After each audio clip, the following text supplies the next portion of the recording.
Carcharodon carcharion, the great white shark. A creature with an unparalleled ability to create fear whenever and wherever its name is mentioned. Of all the world's most dangerous animals, none of them can match the great white for sheer predatory perfection. Known in various parts of the world under a variety of names, from white pointer to white death, this massive shark has earned its chilling reputation because of its track record for regularly eating human beings. The perfect killing machine, white sharks grow to frightening sizes. An adult great white will measure between 10 and 20 or more feet in length and weigh somewhere between 1 and 5,000 pounds plus. Its natural prey includes fish, turtles, seals and sea lions, not forgetting, of course, unfortunate swimmers, surfers and divers. I'm here in the heart of rural England now, fishing for traditional British coarse species by a traditional English river. White sharks have no place in this tranquil environment. They seem worlds away, somewhere in the globe's temperate oceans. They're a remote thing. So what has this remarkable creature got to do with an average British coarse fisherman? When I was 14 years old, my father took me to see a film. I'll never forget that day. It was at a cinema in Ilfracombe down in Devon. And that film had a remarkable and profound effect on my life. It was the film Jaws, and the exploits of its legendary heroes, Hooper, Quint and Brodie, fired the imagination of a young boy to the point where on the spot I resolved there and then that one day I too would go on a search for a great white shark. Now, lots of young boys have pipe dreams, but as it turned out, this wasn't one of them. Last year, almost 2 decades later, after years of negotiations, wheedling, conniving, pleading, begging, I managed to put together a trip to the home of the great white shark, South Australia. At long last, I was going there to hopefully locate, to fish for, and finally catch the fish of my dreams, the most dangerous fish in the world. After painstaking research, we'd established a venue. Now we needed a guide, a Quint-like leader. Our man was Rolf Sobieski, the most experienced white shark skipper in the world. It's hard to imagine anyone more unlike Quint in his appearance. A short, chirpy German guy who emigrated to Australia in the 1950s, Rolf Sobieski looks an unlikely hero. But the dissimilarities with the legendary Quint end there. Rolf Sobieski is every bit as colourful, tenacious and downright bloody-minded as his counterpart in the film Jaws. So in Rolf Sobieski we'd found our man, and in the Calypso Star, manned by 2 enthusiastic deckies, Gerard and Andrew, we'd found our boat and our crew. The Calypso Star, a 35-foot twin-engine big game boat, was to be our home for 14 long days. For that period, we would eat, sleep and live on board in our quest to find a great white. I don't think that any of us realised until we reached our destination, which was Port Lincoln in southern Australia, just how difficult a task we'd set ourselves. You see, in the average year, as we established, there are no more than 2 or 3 great whites caught off the whole of the Australian coast, and in some years there simply aren't any at all. This is the story of how we set out to achieve what most people told us was impossible.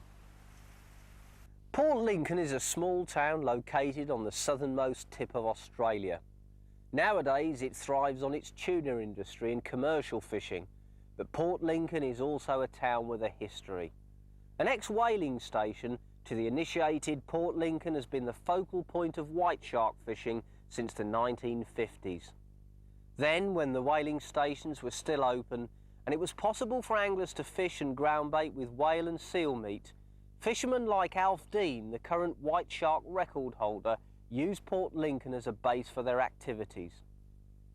Nowadays, the whaling station at Port Lincoln has disappeared, but in its place a new initiative, the tuna farm, has created quite a stir.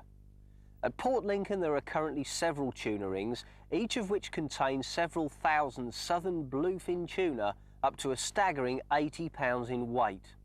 The tuna are caught out at sea, towed back to Port Lincoln at a painfully slow pace and grown on in their new home.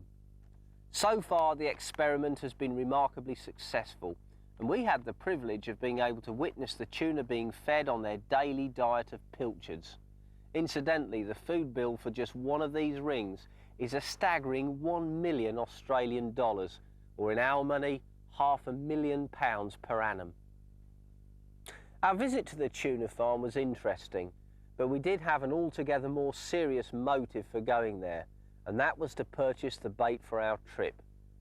Before setting out on the first leg of our journey, I helped to load the boat with 14 whole tuna, several drums of tuna oil and minced tuna guts. With a fully laden boat, we set out from Port Lincoln on a sunny morning to an area some 40 miles offshore.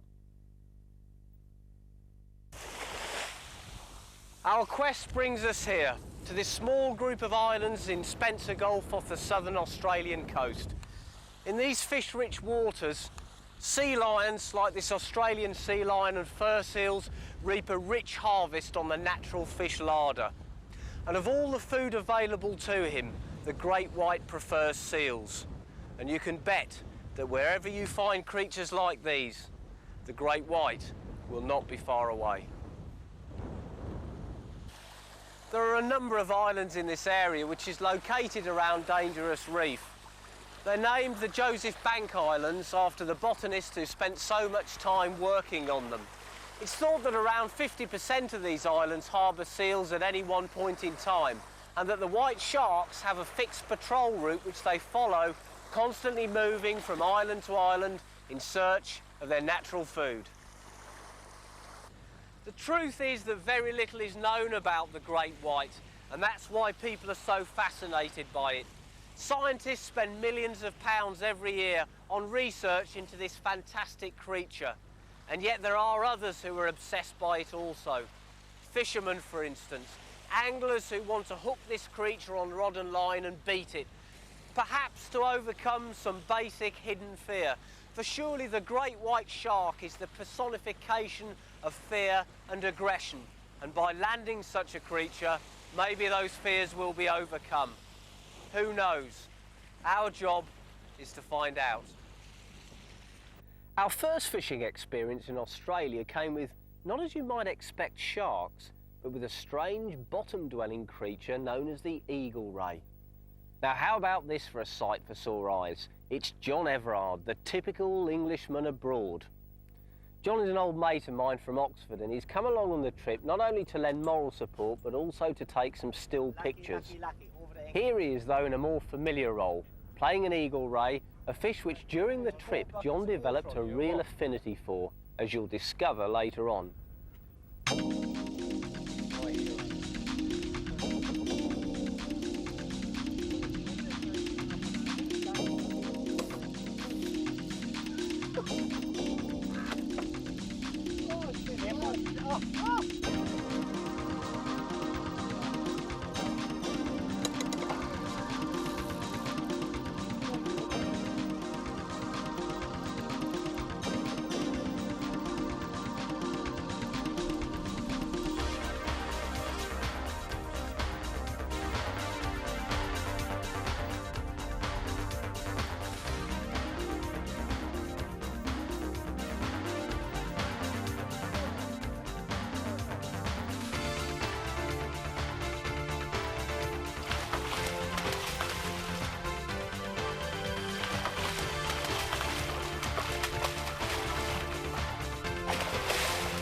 Take it higher.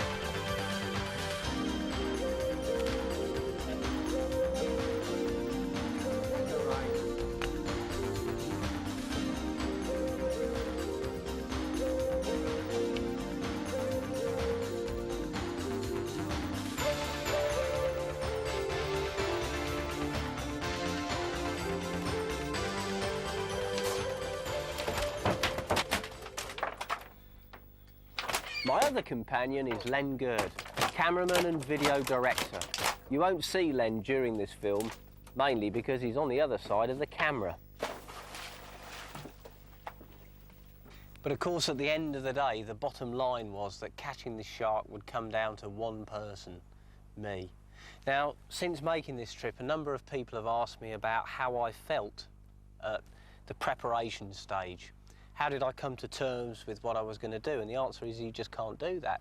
People said to me, well, do you feel frightened? And the answer was absolutely. You see, the biggest game fish I'd caught up until this point weighed about 100 pounds. Now, that's a big fish, and it pulls back hard. But it's not in the league of a fish that weighs 1,000 or even 2,000 or more pounds. It wasn't the obvious dangers that frightened me, the dangers like being pulled overboard by the shark, a real danger, because in actual fact, you're not bolted into the chair when you play a shark. You're attached to the rod and reel via a harness, but you're not harnessed down to the chair. So it was a real danger. It wasn't the danger of falling in and being eaten even. It was the danger of making a fool of myself.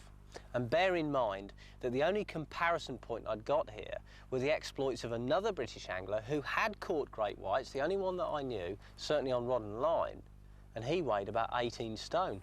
Now, I'm nowhere near that big, so the biggest fear was making a fool of myself. To help me to overcome my tension, Rolf conjured up a game plan. You warm up on other sharks weighing up to a few £100 first, he said, and then you go catch the big one. Easy. Thanks, Rolf. But at least he brought along some specialist assistants. We were joined for 2 days by Shane Mensforth, an Australian pro angler with a lifetime shark fishing experience, and the tackle to tame the bronze whaler shark, our chosen adversary for the preliminary bout.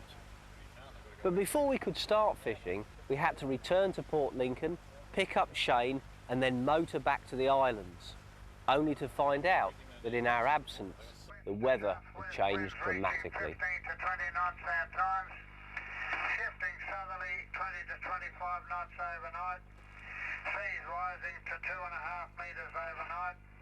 Outlook for Thursday, fresh south to southeast winds, south central coast, northwest to southwest winds reaching 15 to 20 knots our times, shifting southerly 20 to 30 knots overnight. Seas rising 2 to 4 metres. Outlook for Thursday, fresh south to southeast winds. Southeast coast, a strong wind warning is current. Southwest to northwest winds 15 to 20 knots. Shifting southerly 20 to 30 knots overnight. Seas 2 to 4 metres. Just woken up from the roughest night at sea I've certainly spent, and even an old sea dog like Shane said he got about an hour's sleep last night. But it's battle stations now, because around this boat we've got about 7 or 8 bronze whaler sharks, up to something like 300 or 400 pounds. And when they talk about shark-infested waters, you can imagine what they mean when you see these things circling around the boat. We've got some baits over the side, but they've taken all of those. And we're just preparing the tackle now to have a go for one of these things. Rolf's sharpening the hooks. We've got Shane stand up and fight 80-pound tackle, and that should be more than enough to cope with sharks like this in this type of terrain, which is a very, very rocky bottom. There are sharks here probably up to 10 or more feet long, some smaller ones around about the 5 or 6 feet mark, so let's just see which one we hook up on. Now, the bronze whaler shark isn't in the white shark's league when it comes to eating people, but when you see a pack of bronzes worked up like this, it doesn't take a genius to work out that these sharks are dangerous.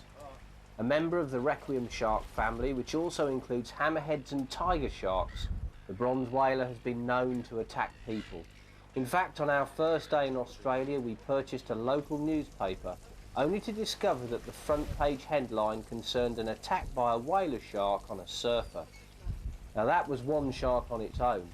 Imagine what this lot could do to you.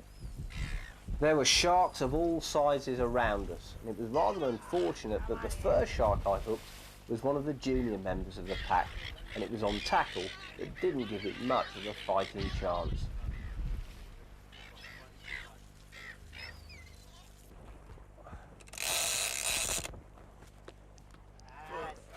Take it, son of a bitch. Woo! We're attached! We're attached! He's not taking any line!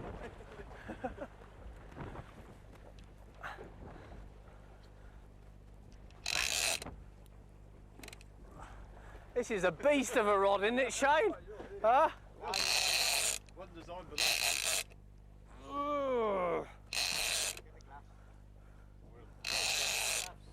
It was a start, but in all honesty, the first shark didn't stand much of a chance. But I'd caught the first fish, and as you can see, rather than kill it, we're tagging and releasing the sharks. This involves the use of a long pole with a plastic tag in the end. Each tag is unique and contains its own individual serial number. The tag is attached to the body of the fish, so that if it turns up later, either recaptured or in a net, it carries with it information, and each individual shark has its own history. Each tag has a corresponding record card, which the angler completes and returns to a central administration point.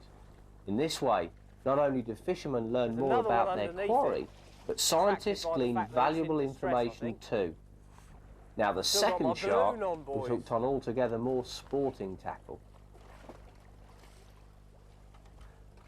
Got to hand it to you, Shane. This is absolutely beast stopping stuff. Huh? You just welly them with it. It just knocks all the stuffing out of them.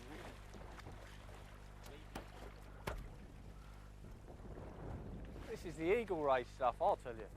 Beautiful though, aren't they? Beautiful thing.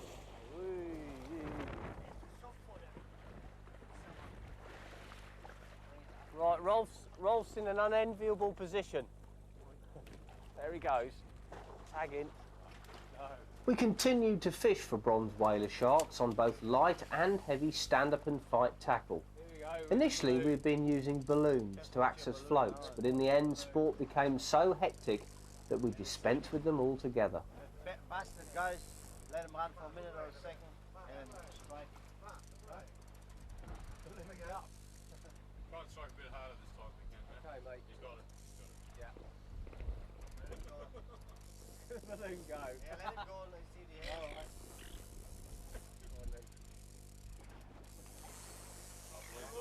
Now, strike. Try and rock the hook home. There he goes. Wee-ha! He's off. He's off for the distant island. There it goes. Now this is 8 kilo line. We've got a wire trace on, and this fish is now heading back to Port Lincoln. Oh, it's going over another shark. That's bad news. That could pop the line. Got to keep the rod high, I think. Let it run, and when it stops, try and win a bit of line back. Okay, it's right over another shark. That's no good. Come off again.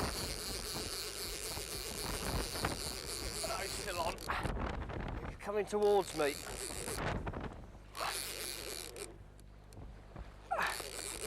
There's sharks of all different sizes here. Some of them are up to several £100, and others probably like this one, much smaller. And it's probably a good job that on this gear I've hooked one of the smaller ones. Here we go. If I can keep it off the bottom, might have a chance. I'll tell you what, last night was incredibly rough. We were tossed around like corks in a bottle. And several of the members of this team are feeling a bit groggy this morning. Shane just chuckled there because he's one of them. And he's an experienced angler at this type of thing. It's supposed to be an old sea dog. And he looked very green around the gills last night. At 2 o'clock in the morning when I joined him on deck. I said, have you had much sleep, Shane? He said, no, I've had about an hour. This fish is coming towards the boat now.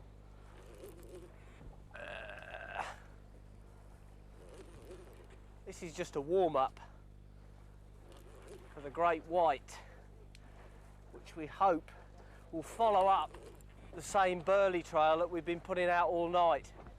We're actually off a place called Little English Island, which, if you think about it, is quite prophetic, really. If we're going to get our shark, I've got a feeling it's going to be here.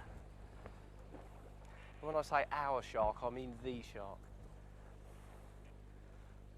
Really want him going around the boat, because it's blooming dangerous going up the side. There's another one underneath. That's the danger, you know, because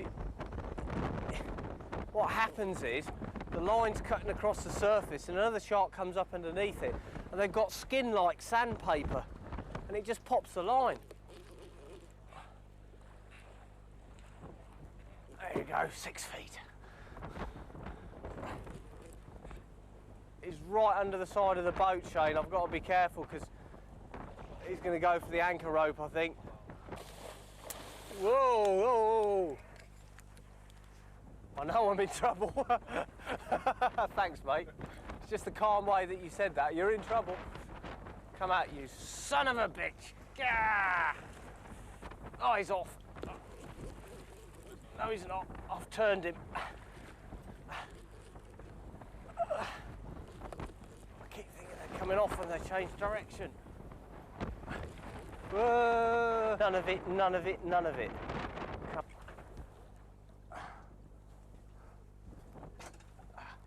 No good, this. Oh, he's round the rope. I know he's not. No. No, he's still there. There it is. Tag. All right, let me get the hook. Good job, huh? Knife, knife, knife. Trying the wrong side to see it. Over there, over there. Got him, boy. About £80. Good one, off again. Yeah. There you go. That spurred him into.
After a baptism of fire with the whaler sharks, Rolf cooked a late breakfast, for those of us at least who were fit enough to face it.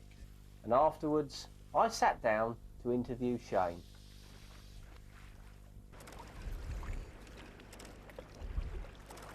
Shaking his head.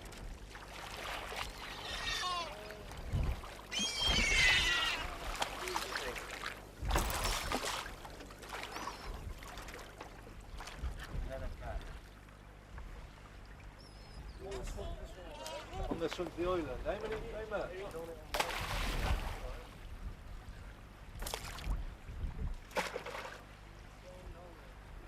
I most likely picked that other one up on the bottom there. Just come right now.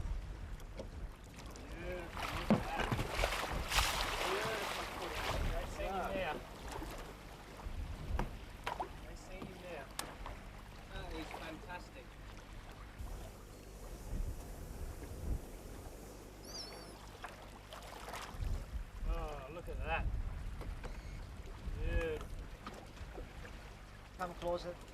He knows it'll stay.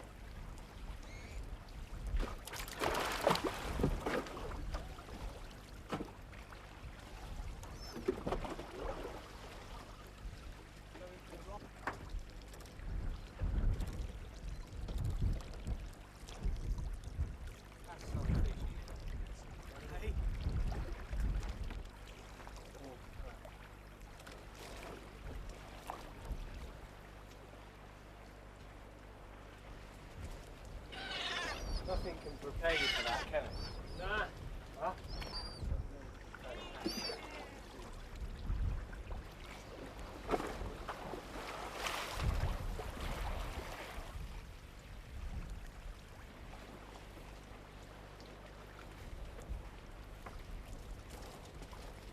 seen one now, boys.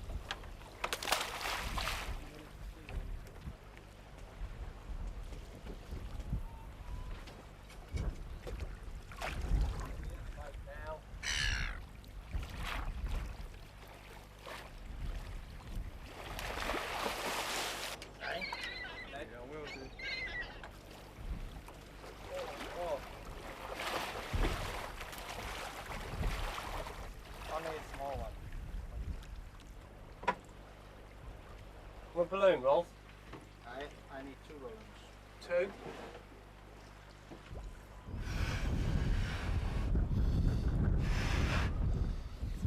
What you can do already, you go to the front.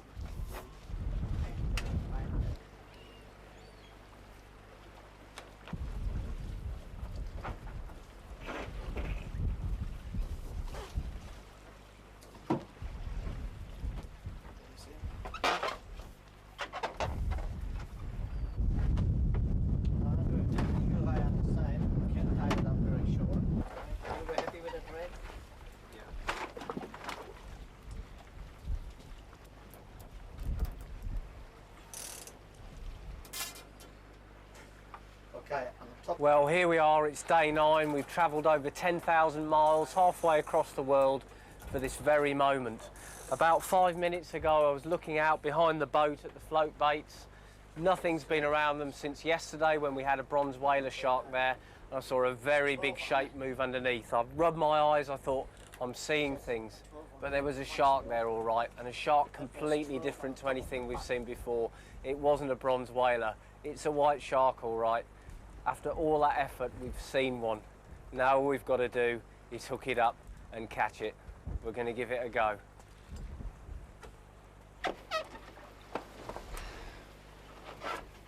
Well, we've put a bait house into the water now, but it's not certain that we're going to hook this shark because it's not really aggressive. It's been mouthing the baits and spitting them out and then sucking them back in. I don't know. We've put a bait out. Let's give it a go. We might have problems hooking this fish up, but we can only try. The problem that we've got at the moment is the shark's not actually underneath us now. There's another boat off to our right, and they've been chumming ever since they saw the fish arrive on our trail. So the chances are that that shark is now behind the other boat, and we've just got to hope that our burley will pull it back in and that it will take this bait. We're going to try and take this fish on stand-up and fight gear. We've got a 50-pound class outfit which is loaded up with 80 pounds line. The signal will be the balloon's disappearing below the surface and going pop.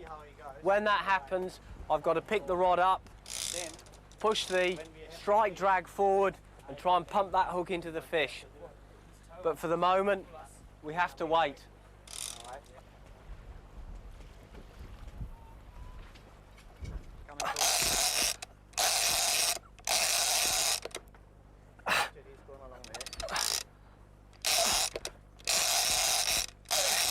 He's off. He's off. He's off.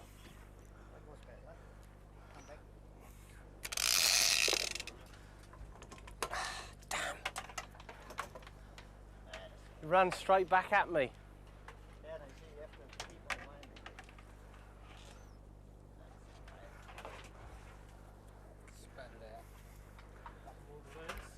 Oh, I should have let him go.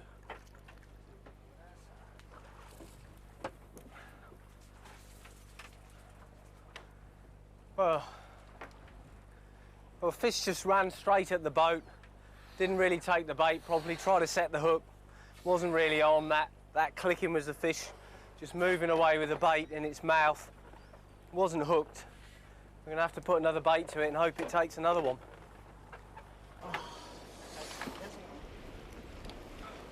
Leave it. Here, take the rod, don't let it chest down because your chest might gravity.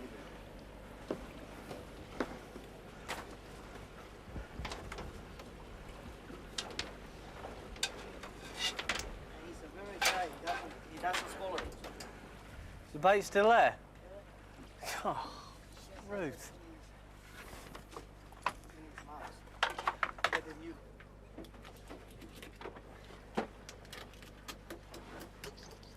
Not getting the hook up on it.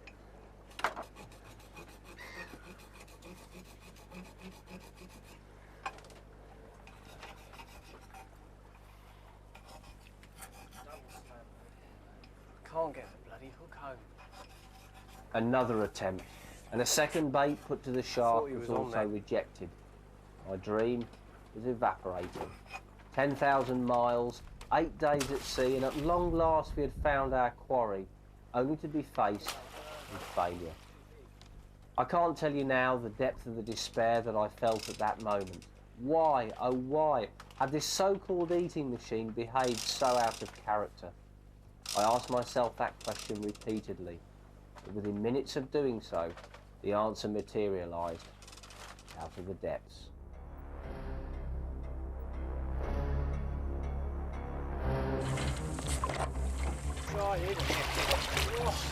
Man! Oh, he's not sure. Look at him!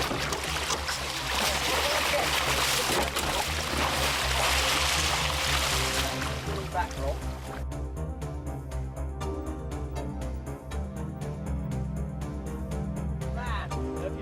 That is just simply enormous.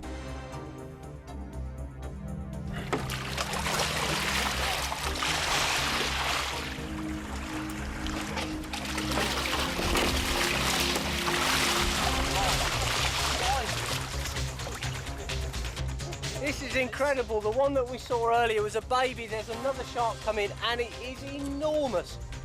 The most incredible sight I have ever seen in my life. This shark, how long is it, Rolf? 14 feet? 14 feet, probably 1,400 pounds, and it's been chewing the marling board on the back of the boat. It's incredible. Right, incredible. Right. We've quickly retrieved the 50-pound tackle because there's no way we want to play it on that.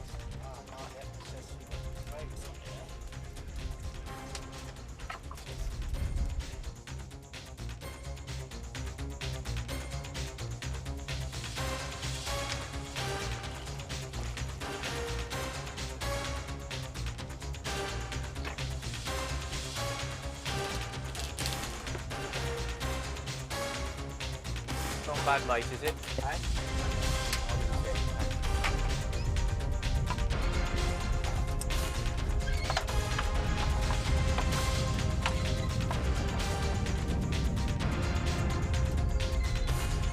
Well, got to say, I've never seen anything like that. Never. It's the most incredible thing, Rolf, I've ever seen. All right, yeah, what they might be doing.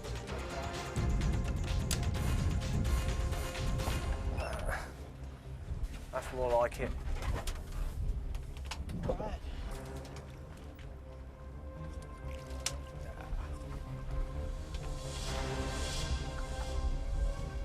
Think you'll have another go, Rolf?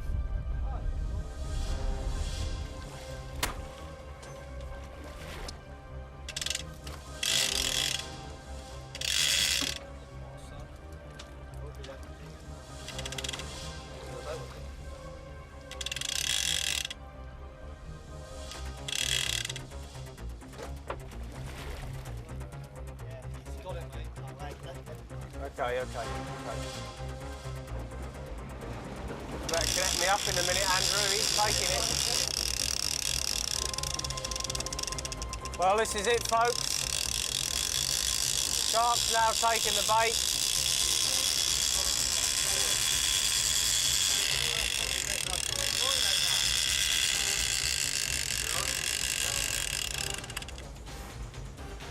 Not yet. Tell me when, Rolf. Hey?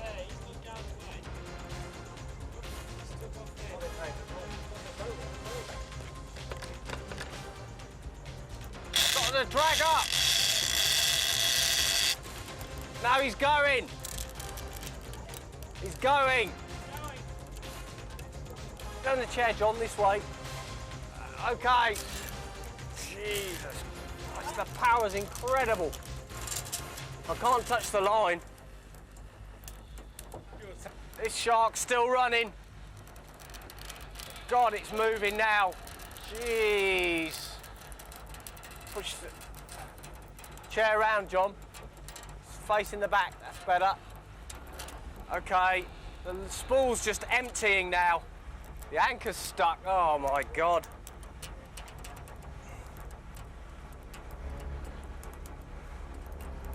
We got problems here, folks. The anchor's stuck and this shark's emptying this spool.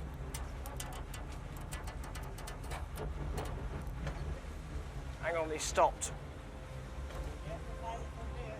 Huh? We're stuck? You might be wondering why I'm so distraught at the situation. It is imperative that the anchor is raised before the shark empties the reel spool of line. With jagged rocks and other hazards nearby, a boat stuck at anchor is a disaster. Thankfully our luck held, and with a monumental effort the anchor was pulled free. Now we were able to follow the shark, and thank God that we were, because 1 hour later we'd been dragged over 2.5 miles.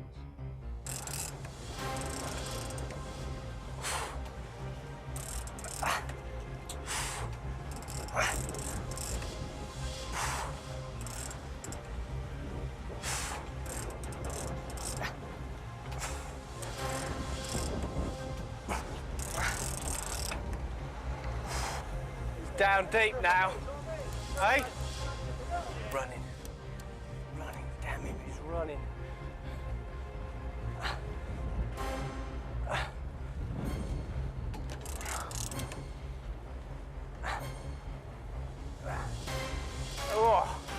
Oh, he rolled then. Felt him roll. Turn the chair a bit, mate.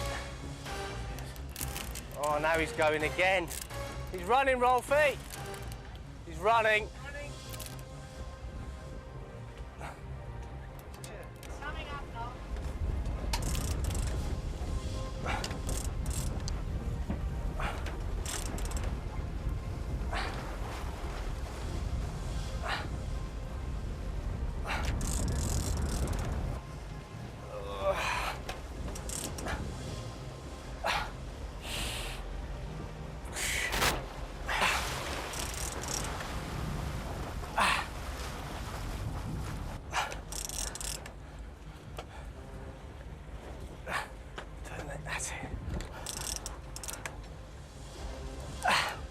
Going down again.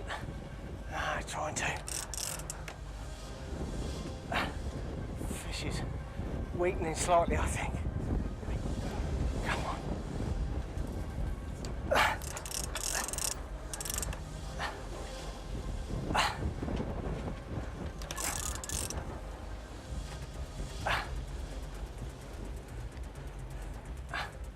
Come on.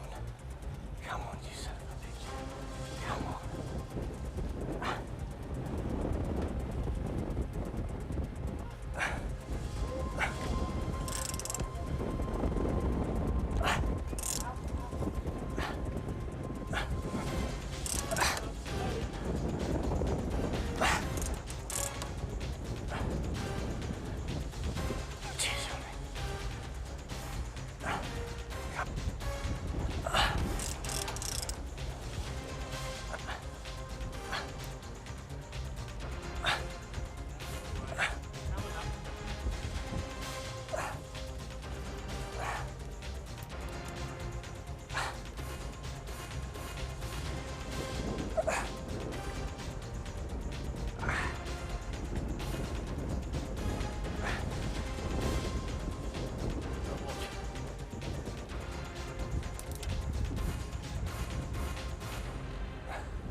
Yeah, bits. Incredible! Just cannot get him up off the bottom.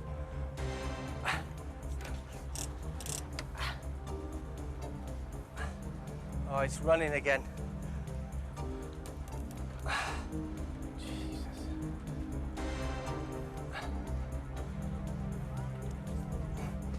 It's...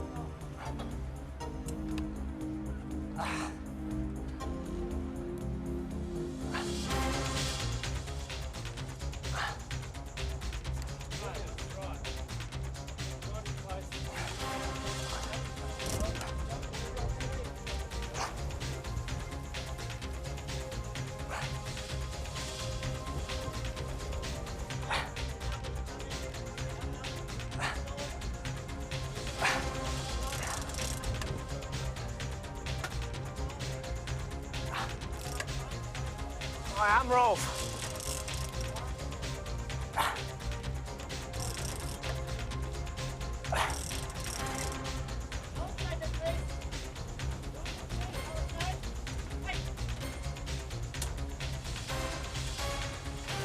The fish is coming up near the boat now.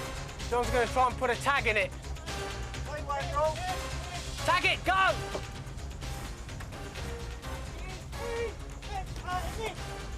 Tag is in, tag is in! Yes! Yes! Woo! Fucking sword! Pull it in! Okay, don't worry, don't worry. I have to hold it!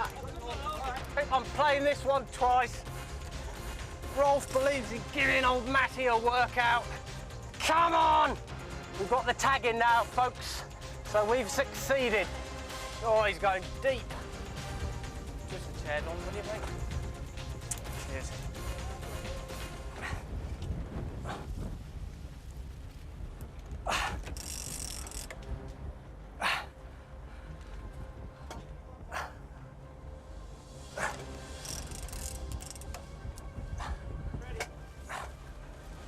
There's the double line.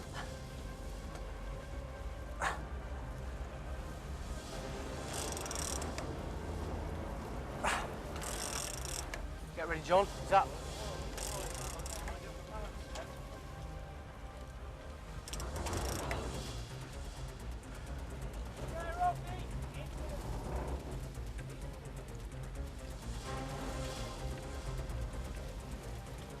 Man. Look at the size of it.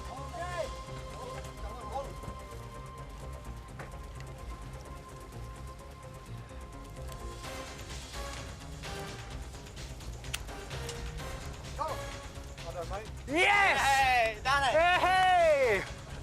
We did it! Great white shark. How big, Rolf? Oh, like 14, 1500. 1,500 pounds. Fantastic shot. Yee-haw! You see that one, Chris? All right, boy. Very done. Very done. Yes, sirree! Woo! Hey! What a Rolfie! Yes! Give me a Coke.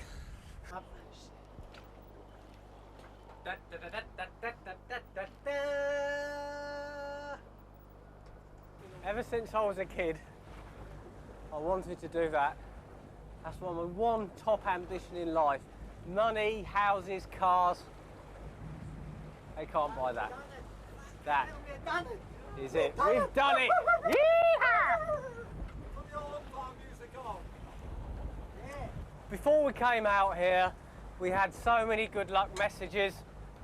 But if I wanted to catch that shark for anyone more than anything else, it's my wife, Christine, because she stood behind me in everything that I've done.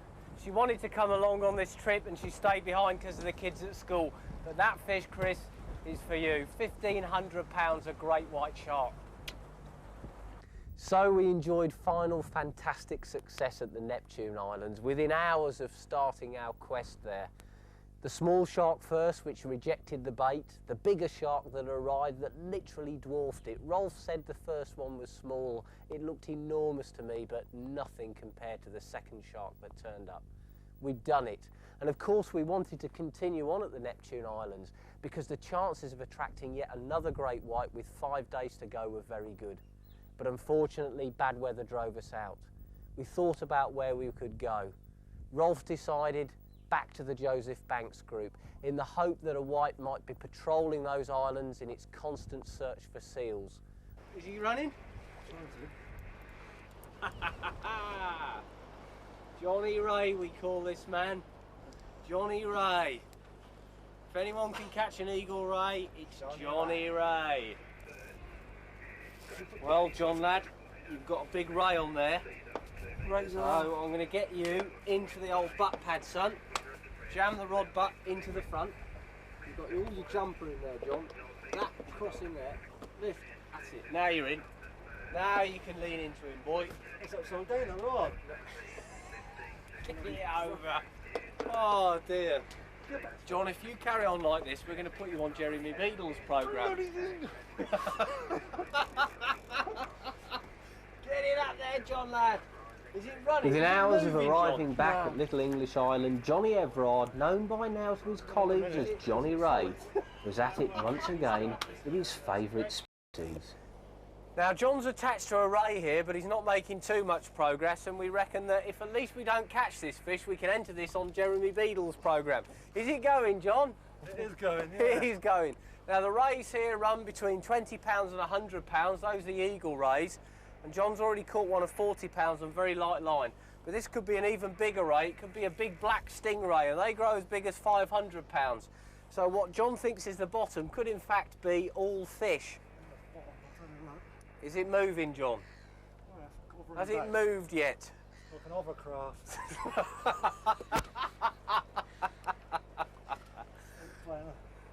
It's high drama on the high seas here, folks, as Johnny Ray, as he's known amongst his colleagues, bent into another of his namesakes. If any man can catch a ray, it's this man.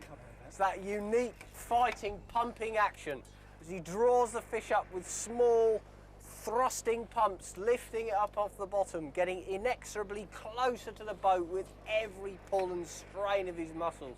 Seriously, John, don't let your back double over because you'll be in trouble. Keep your back straight. This looks like being the big boy. Oh, it's running, it's running. Can you see him yet? You know what Rolf Harrington say here, John, don't you? Can you guess what it is yet? Go on, my son. Give it some. I'll tell you what, John, if you were on Shimano tackle, you'd have had that in the boat now. Here we go. And he's moving that. Yeah, oh yeah. He's moving it now, John, but try and keep your back straight. It's coming up, it's coming up. Okay, folks, well, John's got the ray up off the bottom. It's somewhere underneath the boat. Very, very heavy fish. And we've been fooling around here, but these things are incredibly difficult to get off the bottom. Rolf doesn't think it's an eagle ray. This thing probably hardly knows it's hooked. One of the most distinctive things about rays is that they've got a very, very dangerous tail. There are normally spikes on the tail, and if that lashes over and catches you, it's quite a dangerous thing. So if we do get this fish to the boat, the crew are going to have to be very careful. How does that feel, John? Like playing a lump of lead, huh? Well, we now think that what John's got is either a £100 plus eagle ray, maybe even one of these big black stingrays. I'll tell you, that's a big old fish. And it's going to have to be brought aboard with a gaff, which won't necessarily kill the fish. In fact, it's unlikely that it will because they can gaff it in one of the side wings and the fish can be returned if necessary, but it could be a very big ray. Go under the other rod, John. Yeah, lift the rod up.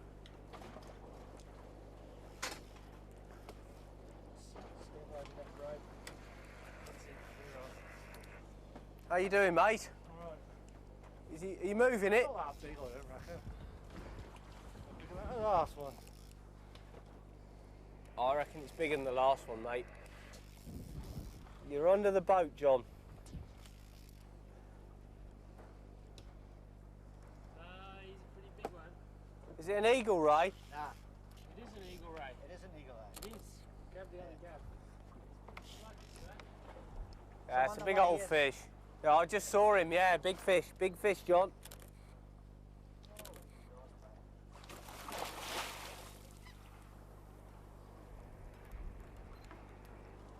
Go on, Johnny lad.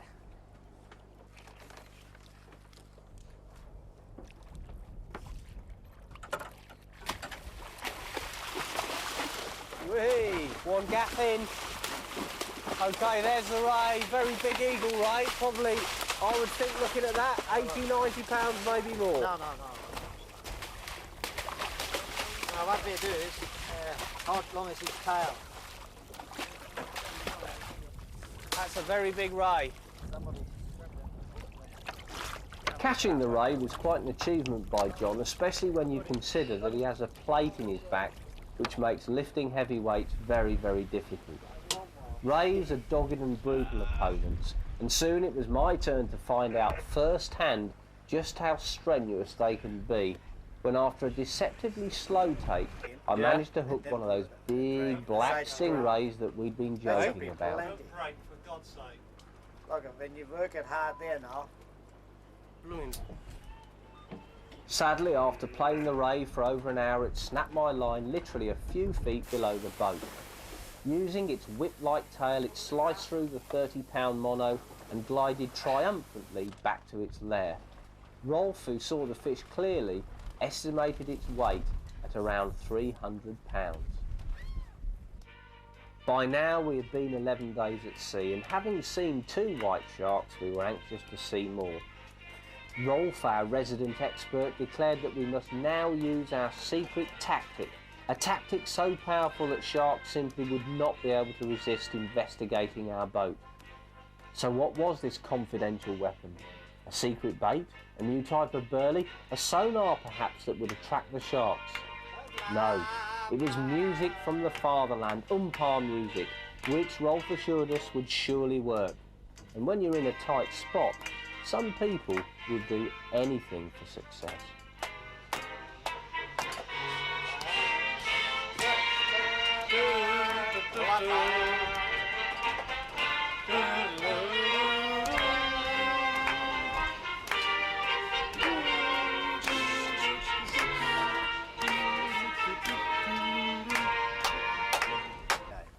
After the umpire music, just in case you understand, we redoubled our efforts with the burley.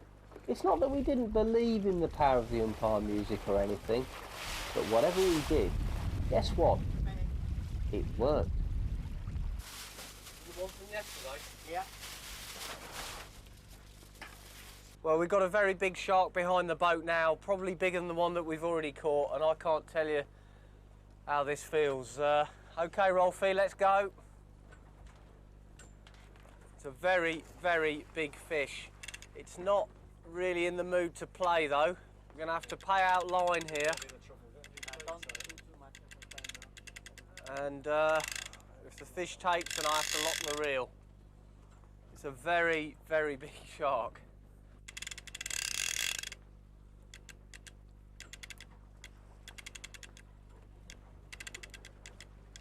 We haven't seen the shark for a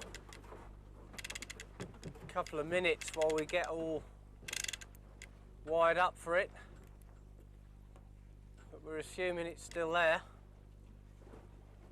Wasn't in the mood to play with the burley bag, so we decided to try and go for a quick hookup on this fish. It's obviously shy.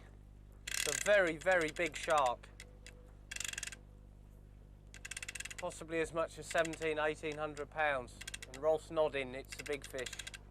It's actually already eaten half a tuna, which it took 2 halves tunas, yeah, and a burley bag full of oil and tuna bits.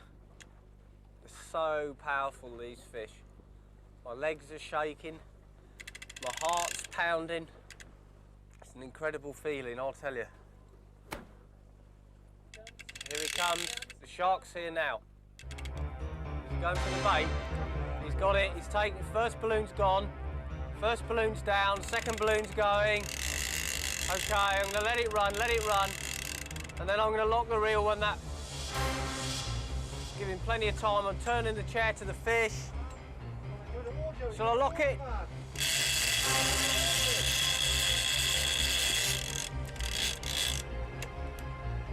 Okay, Rolfie, gun the boat! Yeah, fish is on! John, can you turn the chair? Okay, here we go. Still burning line. make sure that hook's in. Rolf's gone in the boat now. He's swimming alongside behind the camera. It's gone slack. He's off. He's off. Oh no, he's not. He's on. It's okay. Jesus, I thought the fish had come off then. He was swimming so fast.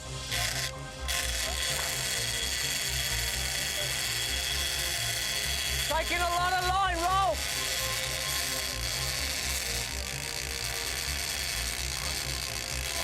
Oh, keep going, it's okay. Taking about 200-300 metres.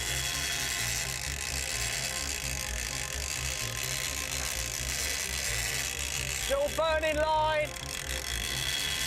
Back up. Long way out now, mate.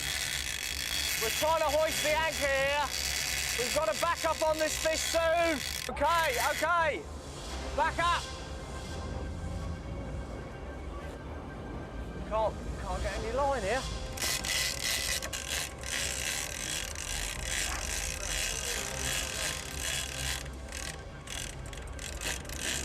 Bloody bait's come up the line, that's no good.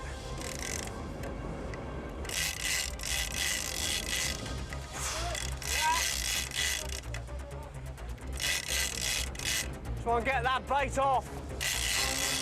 We've got a problem here, folks. The big lump of tuna hanging on the line.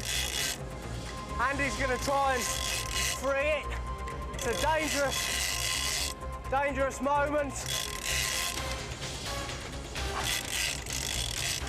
Forward and back.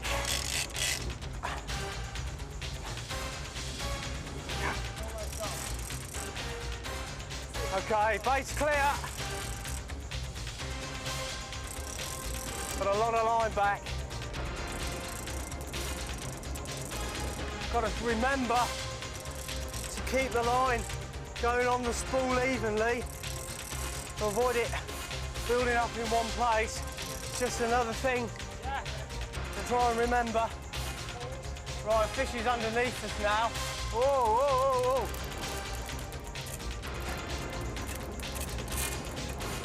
Got to get the rod up on him.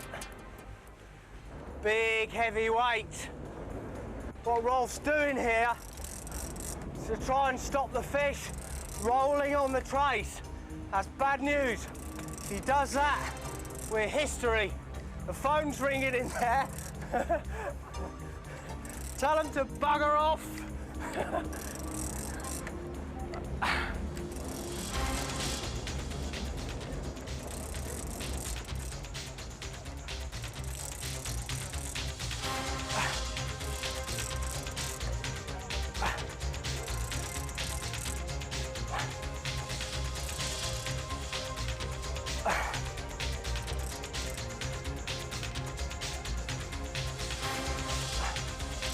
Crikey. Using all the pressure in the legs to try and stop him. Got to keep the back straight too. There he's going. Another run.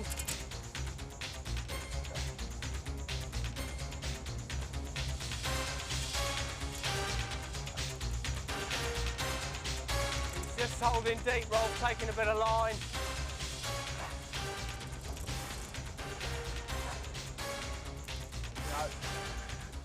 Rolling.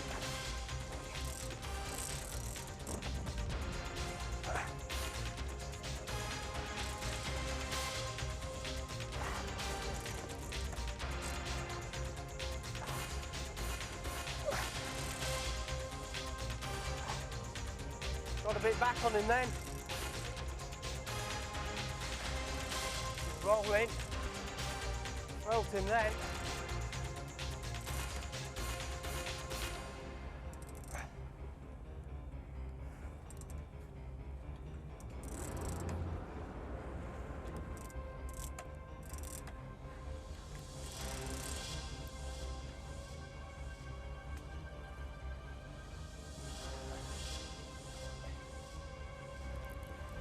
Taking it all back again. No. Long run, Rolf.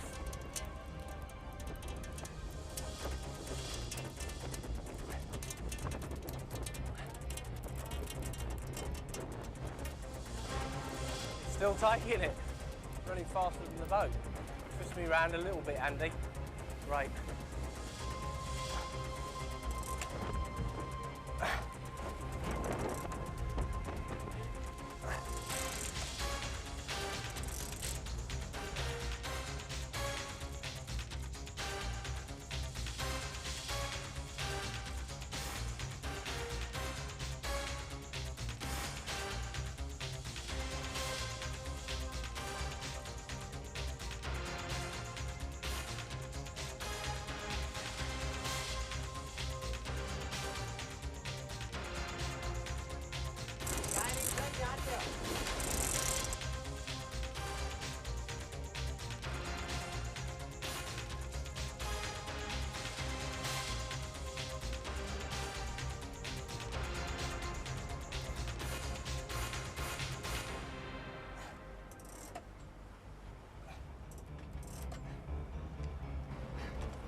Taking all that line back.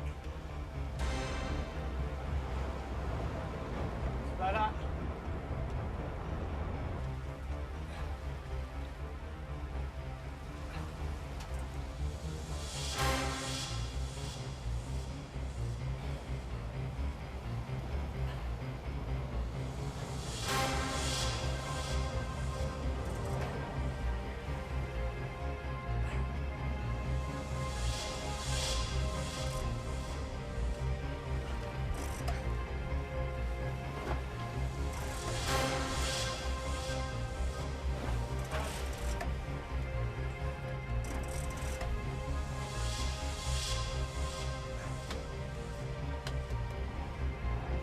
What's up? Quick time!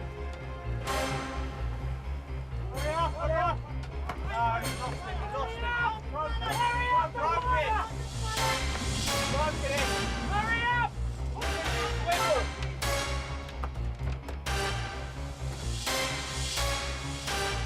That's it, mate. Quit thinking, Andrew.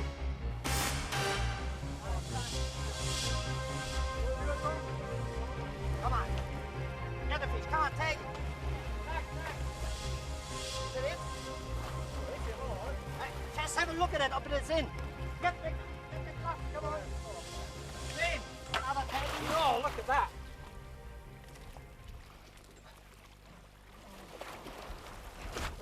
Get another take in it or not? No, leave that one in. Lean over the side, man. I just got Rolf in. I just got Rolf in.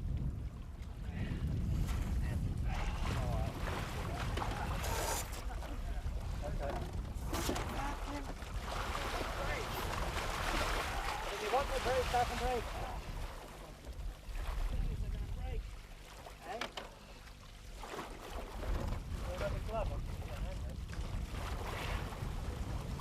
You want that saw? You want that saw?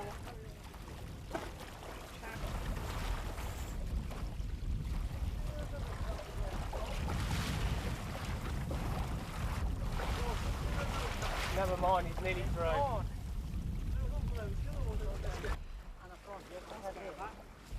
No, you clip it now, it's the front here.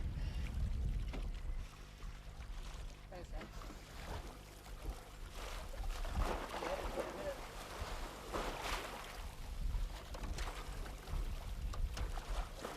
Going, Rolf. On the way.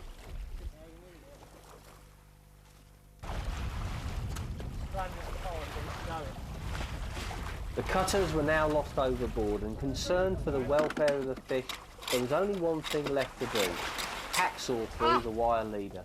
Okay, off you go. Off you go, sweetheart. Go, baby. Yes, yes, yes, yes, it's going! Oh, woo! Well done, mate. Well done.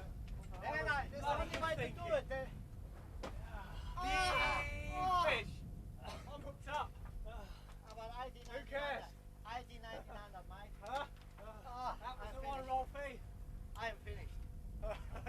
finish? I think what we do, we go up there, we get our supplies when they're coming out, and I think we have a good rest behind. I think so. Without walking around. Yeah, I think so. Oh, shit. Man, it's gonna fall off. I honestly thought that double. When that line came off, I thought that's it, he's gone. I did. He's gone. Brilliant. Oh, just hang on. He nearly pulled me in. I know. Oh, That was brilliant, mate. oh, I can't believe it. My arms are that sore.